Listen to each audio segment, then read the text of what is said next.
O modelo de culto deve seguir o padrão da sede, que serve como referência para as congregações, com uma liturgia que começa pela oração inicial, seguida do louvor congregacional com a harpa cristã e uma breve leitura bíblica inicial, passando para a oração de intercessão e ação de graças, onde são mencionados aniversários, bodas e formaturas, continuando com o louvor pelos conjuntos e corais, seguido pelos testemunhos e a palavra de oferta, preparando o ambiente com um louvor antes da pregação da palavra de Deus, culminando no apelo, convite e intercessão, finalizando com a oração final e bênção apostólica.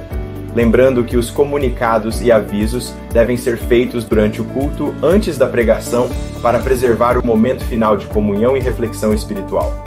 A saudação ocupa um período de 5 a 10 minutos, sendo uma breve exposição da palavra de Deus relacionada com experiências pessoais do orador, compartilhando com a igreja um testemunho sobre as promessas divinas em sua vida, trazendo encorajamento e edificação aos irmãos presentes, criando uma atmosfera de receptividade e comunhão espiritual, preparando os corações para os momentos seguintes do culto, estabelecendo uma conexão entre o mensageiro e a congregação através de palavras inspiradoras que elevam a fé e fortalecem o vínculo entre os membros da família na fé. A palavra de oferta ocupa um tempo médio de 5 minutos, consistindo numa exposição bíblica que ressalta a necessidade e o privilégio de contribuir na casa de Deus, encorajando a generosidade e a fidelidade dos membros em relação aos seus recursos, sempre fundamentada nas Escrituras Sagradas, podendo incluir um testemunho pessoal que ilustra as bênçãos da fidelidade nos dízimos e ofertas, mostrando como Deus honra aqueles que o honram com seus bens, lembrando que tudo o que temos vem do Senhor e que ao ofertar demonstramos nossa gratidão e confiança no cuidado divino, participando ativamente na manutenção e expansão da obra de Deus na terra através de nossos recursos materiais. O testemunho ocupa um tempo médio de 5 a 10 minutos, sendo uma proclamação daquilo que o Senhor tem realizado em nossa vida. Quando testificamos, devemos nos lembrar de narrar como era a situação em nossa vida antes, seguido de como Deus agiu em nosso favor e, finalmente, qual foi a bênção concedida pelo Senhor. Conforme o exemplo bíblico, em Atos 26, versículos 1 a 32, compartilhando de forma clara e objetiva a intervenção divina em nossas circunstâncias, destacando o poder transformador de Deus e sua fidelidade em momentos de dificuldade, inspirando a fé dos ouvintes através de experiências reais que glorificam o nome do Senhor e edificam a igreja, demonstrando que o mesmo Deus que operou no passado continua agindo no presente na vida daqueles que nele confiam. A pregação ocupa um tempo médio de 20 a 40 minutos, sendo a exposição do Evangelho de Jesus Cristo uma reflexão profunda baseada nas Escrituras Sagradas, que revela como nosso Senhor age em nosso favor, a fim de salvar, curar, batizar e levar para o céu.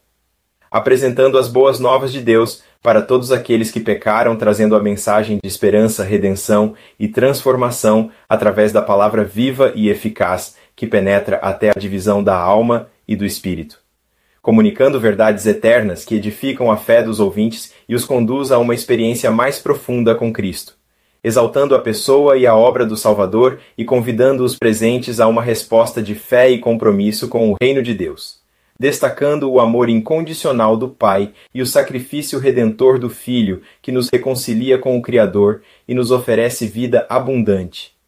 O apelo deve durar o tempo que seja necessário, desde que o horário final do culto não exceda as 21h15, sendo uma convocação amorosa de pecadores para que recebam a Jesus. Lembrando que são vidas machucadas e devemos ser compassivos, não citando ninguém pelo nome para evitar constrangimentos que poderiam afugentar os demais visitantes, permitindo que o Espírito Santo faça a obra de convencimento nos corações, sempre sendo importante anotar o nome das pessoas que tomaram decisões ou se reconciliaram, bem como seus endereços e contatos para acompanhamento posterior, criando um ambiente de acolhimento e aceitação, onde a graça de Deus possa fluir livremente, alcançando aqueles que precisam de restauração espiritual, e oferecendo a oportunidade de um novo começo em Cristo através do arrependimento e da fé no Salvador. A bênção apostólica marca o momento final do culto que sela a comunhão da Igreja, alimentada pelo amor de Deus e conhecida através da graça de Jesus Cristo. Por isto, recomendamos ao oficiante pronunciar a graça do Senhor Jesus Cristo, e o amor de Deus e a comunhão do Espírito Santo sejam com todos vós, conforme 2 Coríntios 13, versículo 13. Observando sempre a sequência: graça, amor, comunhão, enviando os fiéis de volta aos seus lares, com esta tríplice bênção, que representa a ação completa da Trindade em nossas vidas, invocando sobre a congregação a plenitude das bênçãos divinas, e lembrando a todos da presença constante de Deus que nos acompanha, além dos momentos de culto, fortalecendo os laços de fé e esperança que unem o corpo de Cristo e preparando os corações para continuar vivendo o Evangelho no cotidiano. A Santa Ceia é a cerimônia mais especial da Igreja.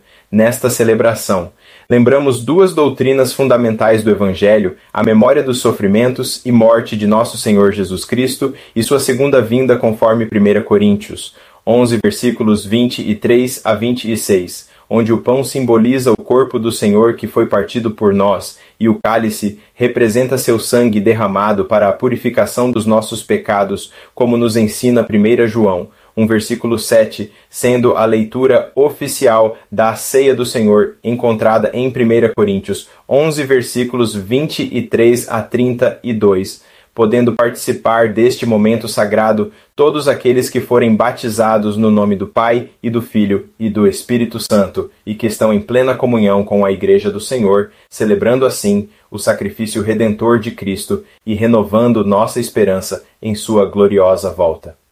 A apresentação de crianças é a cerimônia na qual consagramos nossos filhos recém-nascidos ao Senhor, comprometendo-nos a conduzi-los nos preceitos bíblicos quando os pais e familiares se aproximam conduzindo a criança. O obreiro deve tomá-la em seus braços com muito cuidado e atenção em casos eventuais buscando evangelizar crianças. Podem ser apresentadas mesmo quando seus pais não são membros da igreja ou congregação, sendo uma oportunidade de alcançar famílias para Cristo. Diversos textos bíblicos podem fundamentar este momento especial, como Deuteronômio 6, versículos 4 a 9, Mateus 19, versículos 13 a 15, Marcos 10, versículos 13 a 16, Lucas 2, versículo 22 e Salmo 127. Reconhecendo que os filhos são herança do Senhor e devem ser criados segundo seus caminhos, para que, quando crescerem, não se desviem dele.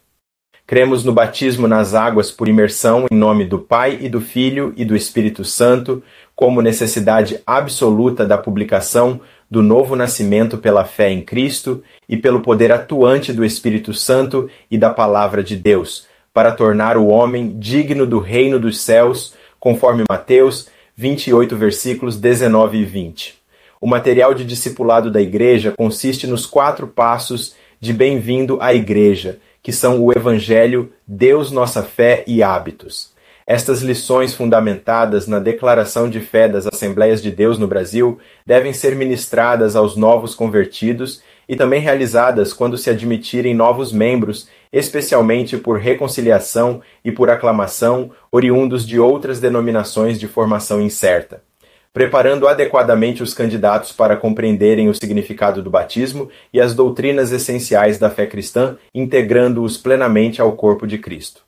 O ministério de integração é essencial na Igreja, sendo a ponte que conecta visitantes à família da fé. Um acolhimento caloroso reflete o amor de Cristo e faz cada pessoa se sentir valorizada. Registrar convidados no aplicativo da Igreja permite acompanhamento personalizado, facilitando visitas pastorais, convites para eventos e a inclusão gradual na comunidade. Receber bem com sorrisos, abraços e atenção genuína é praticar a hospitalidade bíblica. Não vos esqueçais da hospitalidade, porque por ela alguns hospedaram anjos. Hebreus 13, 2. A primeira impressão determina se o visitante retornará. Cada membro da equipe serve como embaixador de Cristo, representando não apenas a igreja local, mas o reino de Deus. Cremos serem as línguas estranhas a evidência inicial de que a pessoa foi batizada com o Espírito Santo. Ensinamos também que a manifestação do Espírito através das línguas, profecia, interpretação, dons de cura, palavra de sabedoria, discernimento de espíritos ou outros dons são essenciais ao serviço ministerial.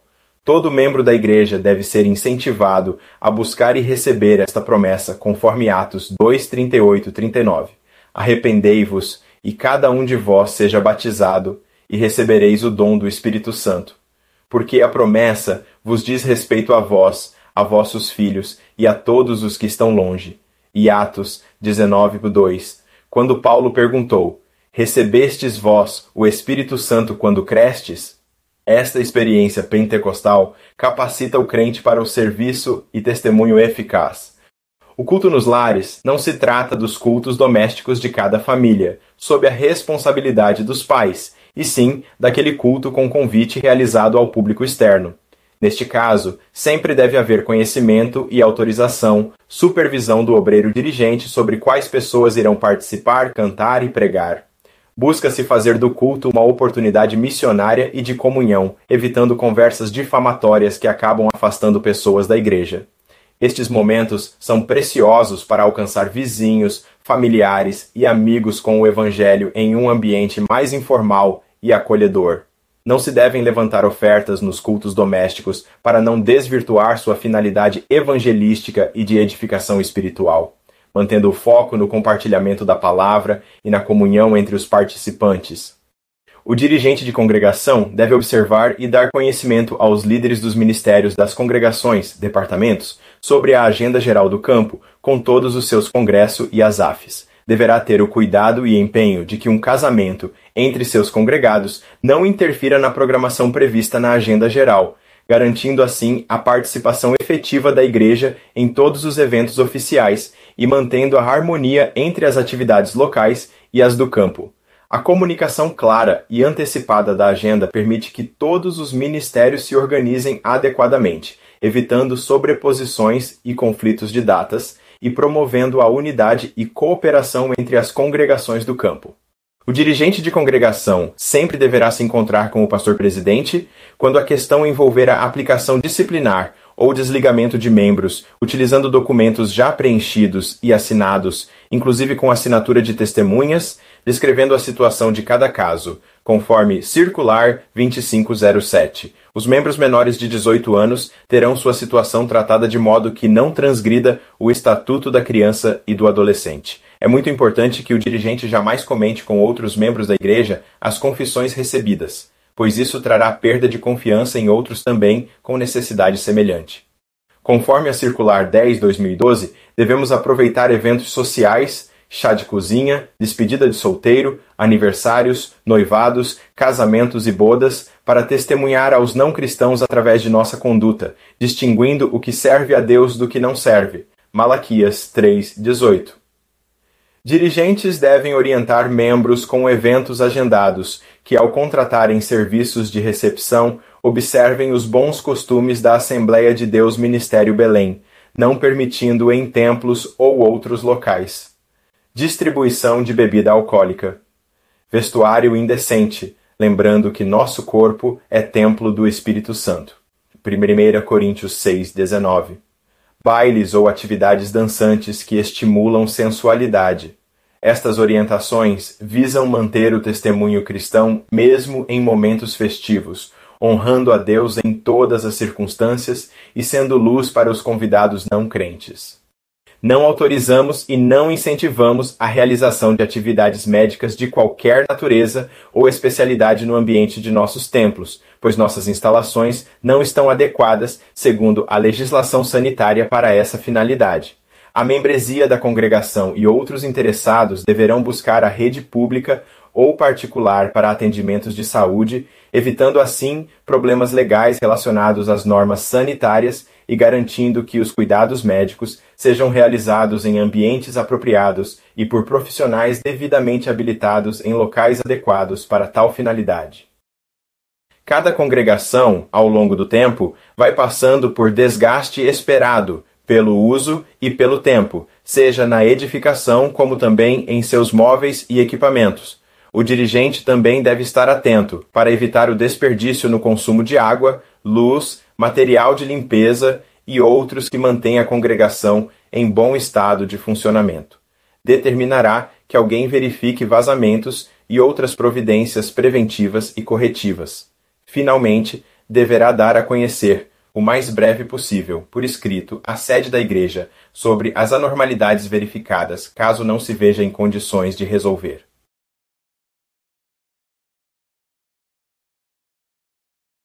Conforme as circulares 22/2012 e 34/2014, a entrega do relatório financeiro na Tesouraria Geral deverá ser realizada até o dia 7 do mês seguinte. Também deverão o dirigente de congregação e os tesoureiros continuar a seguir as recomendações previstas na Circular 10/2011.